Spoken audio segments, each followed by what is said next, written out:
day is it today? It's unboxing day!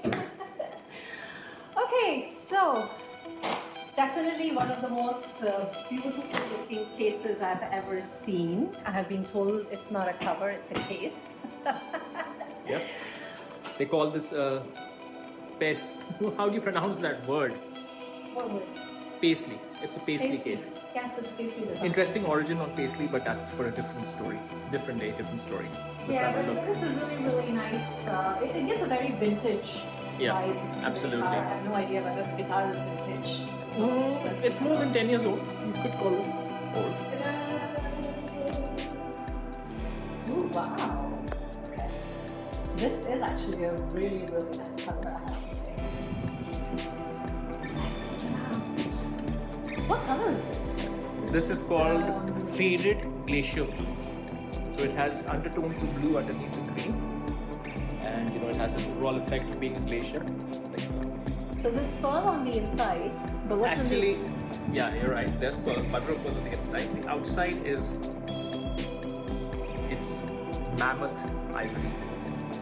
Wow. So it's actually ivory. So that means it is an expensive guitar. Yes, but before that, it's actual mammoth, fossilized woolly mammoths, and lovely. Okay, we're all right. Fossilized woolly mammoth, and the ivory taken from that, right? So that's a little bit crazy. It is an expensive guitar. And is this a regular shape or it's a... No, it's a regular PRS shape. It's a regular PRS shape. What's different about it is very lightweight for the size. Yeah, for sure. It's very lightweight. But I love the color and I love the neck, the whole wooden thing at the back. Yeah. I have to say one of the top favorites as well, just in terms of the color. But I think the case does it more for me than the guitar.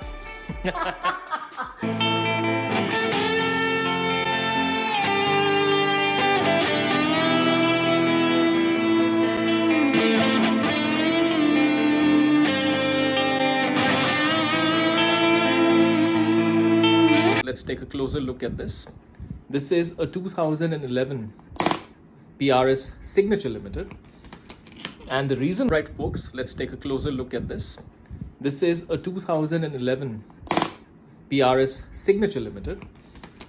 And the reason why it's called Signature is that it is the signature guitar of many guitarists, including a certain Mr. Myles Kennedy. So you saw the guitar already with Nidhi.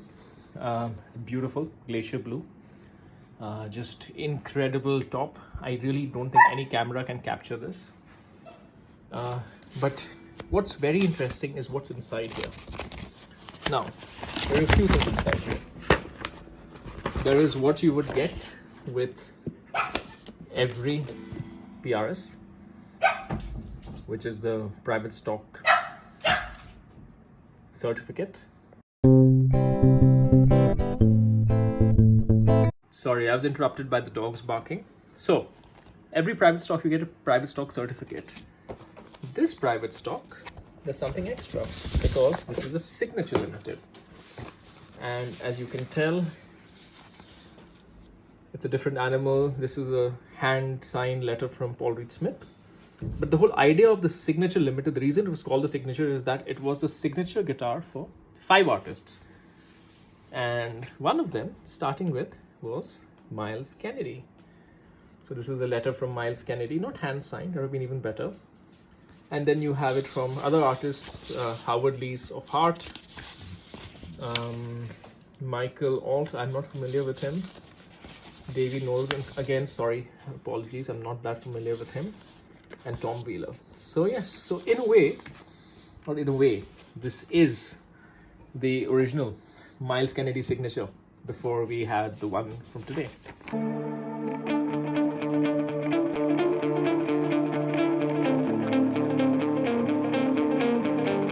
So, quilted maple top, African mahogany body, select rosewood fretboard.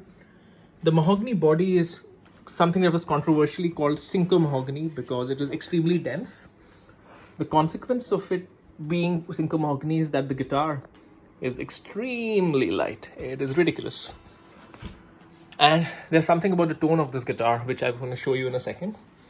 The other thing that makes this guitar special, beyond the inlays that I was mentioning earlier, but that's not necessarily specific to this guitar, it was an option on private stock, the Mammoth Ivory Jaybirds with black lip mother of pearl centers.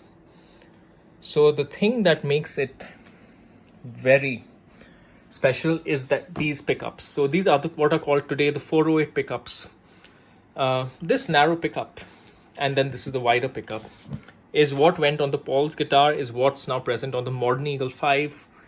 And this is the genesis, this is the origin of that entire technology right here. Something else originating here, though it's not very breakthrough, but it's fairly common nowadays, is the two mini pickups that you now see on Paul's guitar 2408s. That entire layout started here as well. But it's really about these pickups and the unique way in which they split, wherein you maintain the volume of the single coil, of the humbucker, even when you put it into single coil mode. We'll demonstrate that later. Yeah, overall a very, very attractive guitar, very, very attractive color. Going back to the color, Glacier Blue. I call it faded Glacier Blue because it is faded. That's a reality. If you look underneath, maybe very far underneath, you can see the original color, which was a little bit more blue than this. But if you ask me, this color, the way it looks now, is probably better. It is just something else. It's literally like looking at something natural formation of ice. It literally feels like that. And because the top is three-dimensional, it has blue shining from underneath. The effect is something else versus the whole thing being consistently blue.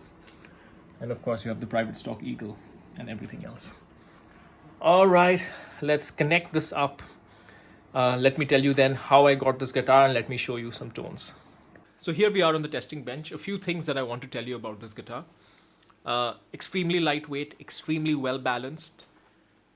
It is quite unbelievable that a guitar of this size and this thickness can be this light. I think this is under 7 pounds, if I'm not mistaken. So that's pretty good about it. Perfectly well balanced. The neck shape is what they call a wide fat, which is basically like a 59 Les Paul neck shape. It's not that big. It's not small. It's great. The most interesting thing about this guitar for me, beyond the specs, the crazy maple top, the mahogany body, the African mahogany body, select rosewood neck, mammoth, mammoth inlays and all that, and the very fact that this is a signature limited, there's a number on this one. I didn't even realize this. This is number 63 out of 100. Oh my god, I'm a pretty bad collector if I don't know these things. What makes it special is the sound. So what I refer to this guitar as affectionately is the best Les Paul in my collection. And the reason I call it the best Les Paul in my collection is because this has the sound of a Les Paul, a very good Les Paul. So what I have next to you is a very standard kind of a Les Paul custom. This is a Japanese limited run, made in USA, but by a Japanese dealer. It has Super 74 pickups, which are similar to what you would get in a Randy Rhoads model, a little bit more on the brighter side, but still very much in Les Paul territory. So we're going to get a bass tone out of that, and I'm going to compare it with the Signature Limited, and let's listen to it, and let's see what you can tell about the difference.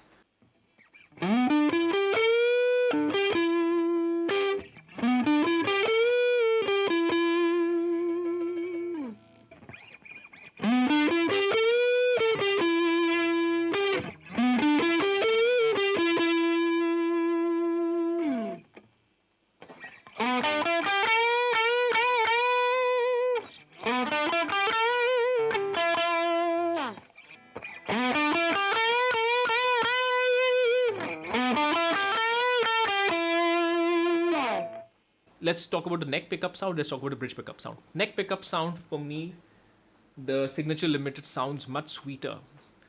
And bridge pickup, I would say the Les Paul is a little bit brighter, a little bit sharper. But this one has, for me, a little bit more body. But more importantly, it has a lot more sustain, this particular guitar. Even on what is essentially a low gain Marshall setting, I am struggling to, if you notice on the Les Paul, just to sustain that bent note, I'm kind of really trying hard, and the Signature Limited is sustaining by itself. So these are the reasons why I call it the best Les Paul, because for me I get very much the Les Paul sound. It's a 22 fret guitar, mahogany body, mahogany neck, rosewood fretboard. Yes, it's a double cut shape, but nonetheless the sound is there. And these humbuckers, even before you split them, get you into beautiful Les Paul like territory. Now, there's a second piece of magic about this guitar beyond the fact that it can sound like a very good Les Paul, which is that the split sound. So the whole idea here is that you can split the humbuckers of the guitar and you won't lose much volume. So again, we are going to have a regular Marshall sound. So let's hear how it sounds. It's okay, so let's just get neck pickup, switch down. So just to explain the layout, master volume, master tone, mini switch up is split, mini switch down is unsplit, so full humbucker, and 3-way toggle. So neck pickup, mini switch toggle down, which means full humbucker tone. So let's just get a sound. Nice. Again, very much Les Paul sound. Let's split it up. Just slightly thinner.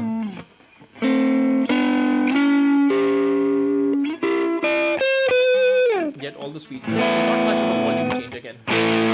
Split humbucker down, split, full. Just slightly thicker.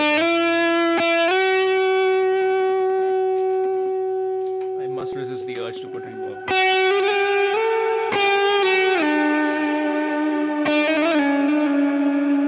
Anyways, so that makes the point. Similarly on bridge, so this is with the full humbucker. Split. Much more of a single coil like sound. It has a little bit of a spank. And actually, if you put in the middle position with both the humbuckers up, even in a Marshall sound, look at how pristine and clean this is.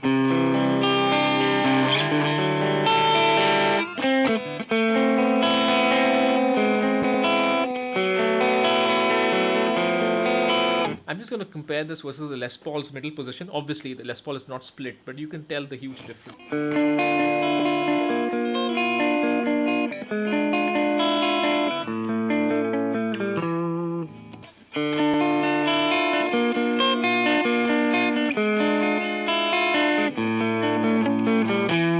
A lot more top end, a lot more presence, and it cuts through effects just beautifully.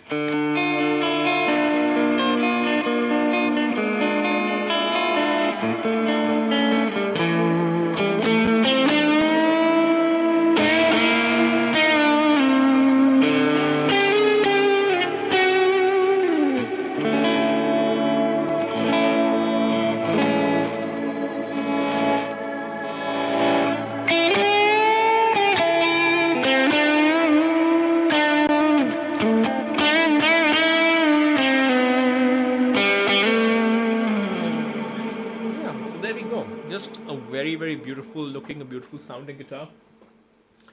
And the plus is it's a Myles Kennedy Signature. It is. That's unexpected plus. I wouldn't buy it for that. But in this particular guitar's case, that top, that color, this weight, that sound, it's a perfect package. How I got this guitar is very interesting. I got it from a friend here in Singapore. That's how I met him actually. He sold to me this guitar and another Paul's guitar, which had a beautiful top as well. I mean, he has an amazing eye for beautiful guitars, so he sold me two very beautiful guitars, and then it was but natural that we become friends. And yeah, I mean, usually I source my guitars from all over the world, but it was wonderful to get something this amazing here in Singapore. Alright, I hope this was helpful. Till next time.